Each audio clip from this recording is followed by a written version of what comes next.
दुनिया की एक संस्था है सिप्री, जिसका नाम है Stockholm International Peace Research Institute. यह स्वीडन में है और सिप्री ने एक रिपोर्ट जारी की है, वो परमाणु हथियारों पर है।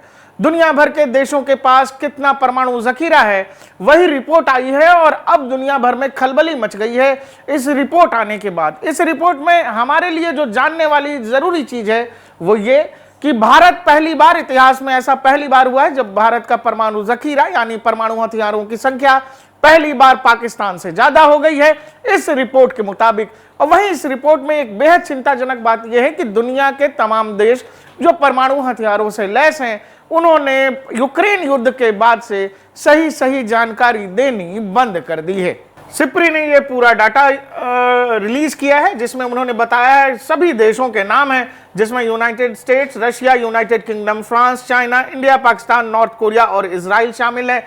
जिसमें उसका कहना है कि डिप्लॉयड वॉरहेड्स 2024 में, डिप्लॉयड वॉरहेड्स मतलब वो कि ऐसे परमाणु हथियार जो ऑलरेडी डिप्लॉयड हैं, मतलब हमले के लिए तैयार हैं, उनकी संख्या 3904 है। इसके अलावा स्टोर्ड वॉरहेड्स जो दुनिया भर में है वो 5681। उसी तरीके से जो स्टोर्ड में है 2024 में 9585 और टोटल संख्या आप जब यहां देखिएगा पूरी इन्वेंट्री की, जो दुनिया भर में परमाणु हथियारों की मौजूदा संख्या है वो 12121। दुनिया भर में परमाणु हथियारों की जो कुल संख्या है वो 12121। इसमें एक और बेहद चिंताजनक बात जो सामने आ रही है वो ये कि रशिया और अमेरिका के बाद एक और देश है जो बहुत ही तेजी से अपने परमाणु हथियारों की संख्या बढ़ा ही नहीं रहा है, बल्कि अपने परमाणु हथियारों को बैलिस्टिक मिसाइलों में, आईसीबीएम मिसाइल्स में और फाइटर जेट्स में तैनात कर रहा है,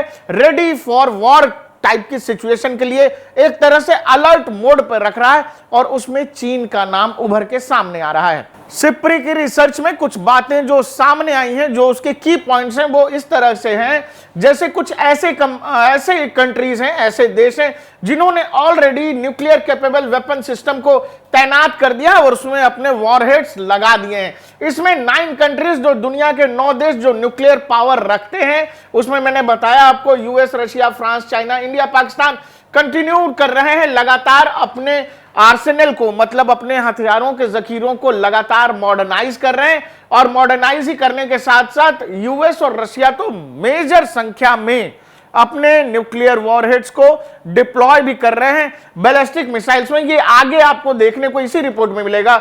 अब जैसे ये अगला पॉइंट ये है कि nuclear warheads on high operational alert. High operational alert का मतलब यह है कि बहुत ही कम समय में कुछ देश अपने हथियारों को, परमाणु हथियारों को मिसाइल या फिर एयर जेट्स के जरिए, फाइटर जेट्स के जरिए तैनात कह लीजिए, या वॉर के लिए बिल्कुल वॉर कंटिन्यू सिचुएशन में तैयार करके रखा हुआ है। और सिप्री ने एक और बात, जैसे मैंने आपसे पहले कब देखिए, ये कह रहा है कि जी 2100 से ज्यादा वॉरहेड्स दुनिया भर में ऑलरेडी सिचुएशन के लिए तैयार हैं, एकदम हाई ऑपरेशनल अलर्ट है। हाई ऑपरेशनल अलर्ट का मतलब यह है कि मैसेज आएगा और कहानी शुरू कर दी जाएगी। ये उस लेवल का हाई अलर्ट है। और इसके अलावा जो ये चीज कह रहा है सिप्री, वो ये कि चाइना बहुत ही तेजी से अपने परमाणु जखीरे को बढ़ा रहा है और चाइना ने भी अपने कुछ परमाणु हथियारों को एकदम ऑपरेशनल अलर्ट पे रखा है। रशिया और अमेरिका का समझ आता है, क्योंकि यूक्रेन वॉर में एक तरह से दोनों ही महाशक्तियां बिल्कुल आमने सामने, तो उन्होंने एक तरह से न्यूक्लियर डिटरेंस जिसको कहते हैं, एक दूसरे को जवाब देने के लिए, वॉर में बैलेंसिंग के लिए उस तरह से तैनात कर रखे। लेकिन चीन ने पहली बार एकदम हाई ऑपरेशनल, वो हाई अलर्ट पर जो है अपने वॉरहेड्स कुछ लगाए हैं। इसमें बताया गया है कि 24 से ज्यादा परमाणु हथियार चीन ने भी तैनात कर रखे हैं। मैंने एक रिपोर्ट हम लोगों ने पहले भी चलाई थी कि चीन अगले 1 साल या 6 महीने में जल्दी ही ताइवान इन्वेड कर सकता है। तो क्या चीन उस लेवल की तैयारी कर रहा है कि अब वो अपने परमाणु हथियारों को भी इसमें शामिल कर रहा है?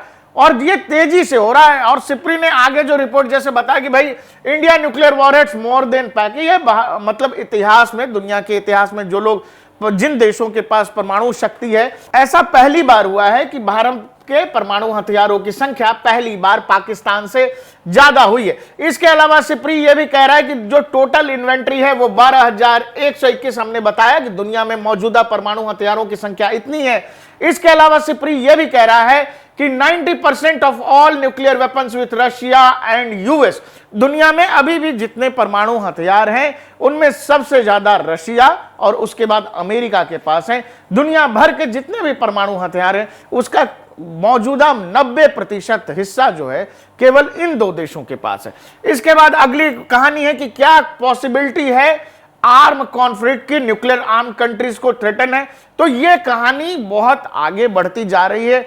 आप दुनिया में इसने सिप्री ने यह भी बताया है कि दुनिया पर परमाणु हमले का खतरा, परमाणु युद्ध का खतरा लगातार बढ़ रहा है। इसका कारण इन्होंने यह बताया है कि ऑलरेडी ये जो न्यूक्लियर पावर्ड देश हैं, दुनिया के 9 देश हैं, उनमें से 3 देश सीधे सीधे युद्ध लड़ रहे हैं। यूक्रेन में अमेरिका और रशिया लड़ रहे हैं। इसके अलावा मिडिल ईस्ट जब आएंगे तो इजराइल भी एक वॉर लड़ रहा है। इस तरह से दुनिया के 3 परमाणु शक्तियां जो हैं युद्ध में फंसी हुई हैं और लगातार आपको पता है इजराइल वॉर के दौरान भी इजराइल के बहुत सारे नेताओं ने, बड़े नेताओं ने, उनके जो थिंक टैंक्स हैं उन्होंने कहा कि क्या हम न्यूक्लियर इस्तेमाल कर सकते हैं गाजा के अंदर। तो इस सब तरह की कहानी हो रही है। तो वही सिप्री ने इसको लेकर चिंता जताया है कि दुनिया पर लगातार परमाणु युद्ध का खतरा बना हुआ है। अब जब सिप्री ने यह सब बता ही दिया है कि किसके पास कितना नंबर्स हैं, वो एक अंदाजा होता है, रिसर्च का हिस्सा होता है। और सच बात यह है कि कोई भी देश असल नंबर्स नहीं बताता है किसी को भी, और वो एक कह लीजिए डिटेरेंस की तरह इस्तेमाल करते हैं। वो किसी को पता होगा नहीं पता होगा, सभी देशों की अपनी अपनी नियति होती है, सभी देशों का अपना न्यूक्लियर प्रोग्राम होता है। अब जब परमाणु बमों की बात हो रही है तो आप जो हिरोशिमा नागासाकी पर जो अमेरिका ने बम गिराया था वो 100 किलो टन का बम था और उसमें करीब 1.5 लाख लोगों की जान चली गई थी। आप ये समझिए जो 100 किलो टन का बम होगा न्यूक्लियर वेपन, वो कितनी तबाही करेगा। 1.8 किलोमीटर के एरिया को पूरी तरह से बर्बाद कर देगा, 5 किलोमीटर के एरिया को भारी नुकसान पहुंचाएगा, 3 किलोमीटर के एरिया में गंभीर तबाही होगी, 8 किलोमीटर तक के एरिया में इसके नुकसान का असर होता है।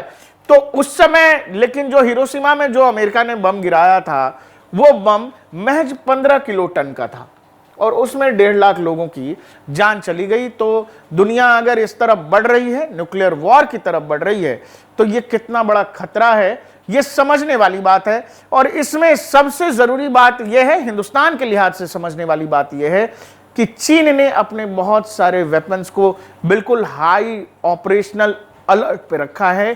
क्या ये कोई मैसेज है जो चीन दुनिया को, भारत को और साथ ही साथ ताइवान को भी दे रहा है? दोस्तों, परमाणु हथियार या परमाणु बम 2 तरह के होते हैं। एक तो स्ट्रेटेजिक होते हैं, दूसरे टैक्टिकल होते हैं। स्ट्रेटेजिक बम ऐसे होते हैं जिनमें जो काफी वजनी होते हैं और जो भारी तबाही मचाते हैं, बहुत दूर के इलाके को अपनी जद में लेते हैं। वहीं कुछ टैक्टिकल वेपन्स होते हैं। टैक्टिकल वेपन्स वो होते हैं जिनकी रेडियस जो है, जिनका प्रभाव क्षेत्र कम होता है, तबाही वो भी मचाते हैं लेकिन प्रभाव क्षेत्र कम हो जाता है।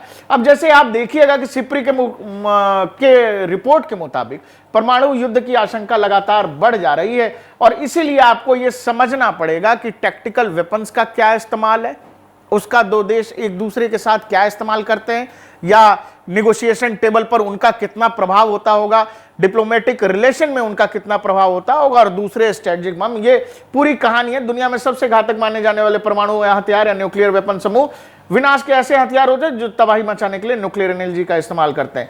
ओपेनहाइमर, आपने एक पिक्चर देखी होगी, ओपेनहाइमर अभी अभी ऑस्कर विजेता पिक्चर है। ओपेनहाइमर ने ही पहली बार जो है मेक्सिको में न्यूक्लियर बम का परीक्षण किया था और उन्हीं को ही परमाणु बमों का जनक कहा जाता है।